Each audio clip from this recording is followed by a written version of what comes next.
Selama ini sejarah mengenai Borobudur hanya terpatri pada catatan bahwa biara itu dibangun pada abad ke-8 Masehi oleh dinasti Syailendra dan diklaim sebagai warisan kuno umat Buddha. Pemahaman inilah yang menjadi pengetahuan buyut, kakek nenek, ibu bapak, hingga ke anak-anak kita melalui tulisan-tulisan sejarah yang didasarkan pada pendapat Van Erp sejak tahun 1817. Sayangnya, belum ada penelitian lanjutan untuk menggali kebenaran historis ini, sehingga wajar jika kemudian profil Candi Borobudur tetap menjadi hipotesis hingga hari ini. Layaknya sebuah hipotesis atau dugaan sementara, maka siapapun bisa memberikan penafsiran. Hal yang berbahaya adalah jika penafsiran yang dilakukan justru menimbulkan kontroversi, bahkan mungkin dapat menyebabkan konflik di antara agama-agama yang terkait di dalamnya.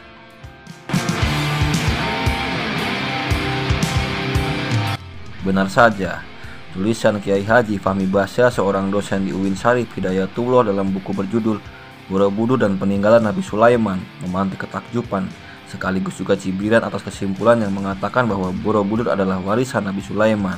Meskipun dalam bukunya tidak disebutkan secara tegas mengenai Islam, namun mengingat latar belakang penulis dan juga pernyataan-pernyataannya secara terbuka kepada publik, jelas bahwa ada kesan dari penulis yang ingin mengatakan bahwa Borobudur adalah hak umat Islam dan bukannya umat Buddha seperti yang selama ini tertulis dalam sejarah. Sebagai seorang dosen dan juga yang sebagaimana yang diakuinya seorang pakar matematika Al-Quran, kesimpulan Fahmi bukan sekadar ucapan seorang yang bangun dari tidur. Ia mengakui bahwa sebelum berani mengajukan klaim tersebut, ia telah mendahulunya dengan riset selama 33 tahun. Maka tak heran ia pun mengajukan 40 bukti kuat bahwa Borobudur adalah warisan Nabi Sulaiman. Di antara sekian bukti yang diajukan oleh Kiai Haji Fahmi Bahsya ada beberapa yang menarik. Jika dihubung-hubungkan dengan logika manusia kita yang sangat terbatas, memang seolah-olah ada benang merahnya. Meskipun di lain pihak, fakta-fakta itu masih bisa diperdebatkan. Dalam Al-Quran dan juga Injil tentang tabut memang dikaitkan dengan kenabian Sulaiman yang diperolehnya sebagai warisan dari Nabi Daud. Di dalam tabut yang berbentuk peti itu konon tersimpan kitab Zabur, Taurat, dan juga tongkat Nabi Musa. Tabut ini memiliki makna yang sangat penting bagi kaum Zionis Yahudi karena dikabarkan memiliki kekuatan besar untuk bisa menguasai dunia. Tak ada yang tahu di mana peti itu berada. Ini menimbulkan persepsi bahwa tabut berada dalam penjagaan, entah itu oleh makhluk atau oleh kekuatan ilahiyah yang sangat bersifat gaib. Dan kebetulan pula di relief Borobudur terdapat ukiran peti mirip tabut yang dijaga oleh sejumlah orang, meskipun sebenarnya itu bisa peti apa saja. Dalam kitab suci diriwayatkan Nabi Sulaiman diberikan mujizat bisa berbicara dengan binatang selain kemampuannya bisa menundukkan jin. Lagi-lagi di Borobudur bisa dijumpai ukiran relief yang menggambarkan bentuk-bentuk burung, bunga, gajah, babi, kuda, anjing, dan monyet. Juga terdapat relief seorang pria yang terlempar dari kapal besar dan seekor ikan besar siap menelan. Kiai Fahmi menyamakannya dengan kisah Nabi Yunus yang dalam Al-Quran ditelan oleh seekor ikan paus di tengah lautan. Kiai Haji Fahmi Bahsya dengan sangat percaya diri menyatakan bahwa kerajaan Ratu Saba atau Ratu Bilqis bukanlah di Yaman, melainkan di Jawa Tengah, tepatnya di daerah yang saat ini bernama Wonosobo. Acuannya adalah Quran Surat Saba 34 ayat 15 yang menjelaskan bahwa wilayah Saba ditumbuhi pohon yang sangat banyak. Jelas maksudnya adalah hutan. Sementara wana dalam bahasa Jawi kuno berarti hutan. Secara jelas kita paham bahwa penulis ingin mengatakan bahwa Wonosobo adalah hutan Saba sebagaimana yang disiratkan dalam kitab suci. Dalam Quran Surat An-Naml 27 ayat 28 dijelaskan bahwa Nabi Sulaiman berkirim surat kepada Ratu Saba melalui perantara burung hudhud. Interpretasi Kiai Fahmi Bahsya bahwa surat itu berbentuk lepengan emas sebagai representasi kekayaan Nabi Sulaiman yang sangat besar ketika itu. Menurutnya, lempengan emas itu ditemukan di sebuah kolam Candi Ratu Boko di daerah Sleman, Jawa Tengah. Tulisan yang ada pada lempengan di Candi Ratu Boko menurut Kiai Haji Fahmi adalah semakna dengan Bismillahirrahmanirrahim, dengan nama Allah yang Maha Pengasih dan Maha Penyayang. Dan banyak lagi bukti-bukti yang diajukan oleh Kiai Haji Fahmi Bahsya untuk mencoba meyakinkan bahwa Borobudur adalah milik Islam dan bukan milik umat Buddha, seperti patung Unfinished Buddha atau patung Buddha yang masih dalam keadaan terbuka yang ada di Borobudur yang disamakan penulis dengan Unfinished Solomon, yang mengacu pada Quran Surat Saba 34 ayat 14 yang menjelaskan bahwa ketika laskar jin mengetahui Nabi Sulaiman wafat, mereka menghentikan pekerjaannya sebelum selesai. Entah itu disengaja atau hanya kelalaian sejarah, namun Kiai Fahmi Basa sangat yakin untuk menggugat kekeliruan sejarah ini secara hukum. Fahmi Basa tentu memiliki hak membuat kesimpulan atas riset selama 33 tahun yang dilakukannya. Dengan disiplin ilmu matematika Al-Quran seperti yang menjadi klaimnya, ia juga berhak mengklaim bahwa ada hubungan sangat dekat antara Borobudur dengan sejarah keagungan Islam pada zaman Nabi Sulaiman. Tapi tentu tak bisa juga disalahkan jika ada yang meragukan kesimpulannya itu.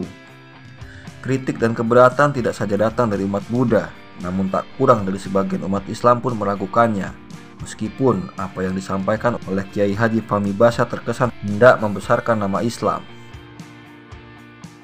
Kiai Fahmi bukan seorang sejarawan atau lebih tepatnya arkeologis yang menjadi disiplin ilmu yang paling bersinggungan dengan situs-situs budaya seperti candi. Dia juga bukan seorang filologis dan simbiologis yang fasih dalam bahasa-bahasa kuno dan makna-makna yang terkandung dalam simbol-simbol rahasia.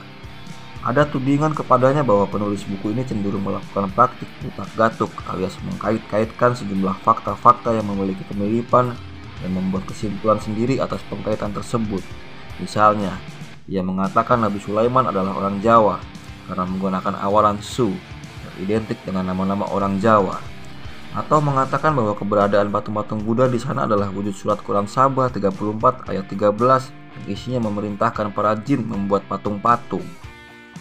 Keberanian Kiai Haji Fahmi Basa mengklaim bahwa Sabah berada di Jawa juga seolah-olah menampar para ahli tafsir Al-Quran yang meyakini bahwa yang dimaksud Sabah di dalam kitab suci adalah di daerah yang bernama Yaman. Dengan demikian, pemaknaan yang dilakukan pada lempengan emas di Candi Ratu Boko berjarak 36 km dari Borobudur yang menyamakan dengan makna Bismillahirrahmanirrahim. Padahal, di lempeng itu tidak dituliskan dalam bahasa Arab, Ibrani, atau Aramaik sebagaimana yang biasa ditemui dalam situs sejarah nabi-nabi. Lempengan itu ditulis dalam bahasa Jawa kuno, Om Rudra, dan nama Swaha. Artinya memang semakna dengan nama Allah yang Maha Pengasih dan yang Maha Penyayang. Tapi Allah yang dimaksud di lempengan itu adalah Rudra, yaitu Dewa Wisnu dalam konteks keyakinan umat Hindu. Jika ini benar, akan sangat melecehkan jika mengasumsikan Dewa Wisnu adalah Allah Subhanahu wa Ta'ala yang menjadi sembahan umat Islam di seluruh dunia. Kiai Fahmi Basa mungkin saja sekaligus merupakan cendekiawan yang terbiasa dengan logika berpikir ilmiah. Barangkali itu pula yang menimbulkan kecurigaan dari sebagian umat Muslim bahwa apa yang dilakukannya sudah mengada-ngada, terlepas dari apakah itu merupakan hasil risetnya selama puluhan tahun atau hanya didasarkan pada hawa nafsu belaka. Ditambah lagi dengan latar belakangnya sebagai pengajar di Universitas Islam Negeri yang dewasa ini dituduh lebih beraliran liberal, sehingga membuka peluang munculnya pemikiran-pemikiran bebas yang cenderung liar ala barat.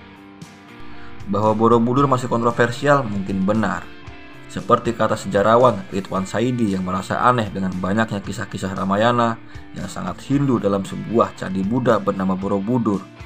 Namun, kesimpulan Kiai Haji Fahmi pun tentunya patut untuk diuji lebih dalam. Jikapun ada yang disimpulkan keliru, paling tidak memang pemerintah perlu melakukan kajian ilmiah terbaru terhadap Borobudur, terutama pada usia bebatuan yang digunakan. Hal ini perlu dilakukan karena ada kesenjangan waktu antara masa hidup Nabi Sulaiman sekitar 3000 tahun yang lalu dengan catatan sejarah warisan Belanda yang mengatakan bahwa Borobudur dibangun sekitar 1200 tahun yang lalu. Jadi menurut Anda, Borobudur Islam atau Buddha?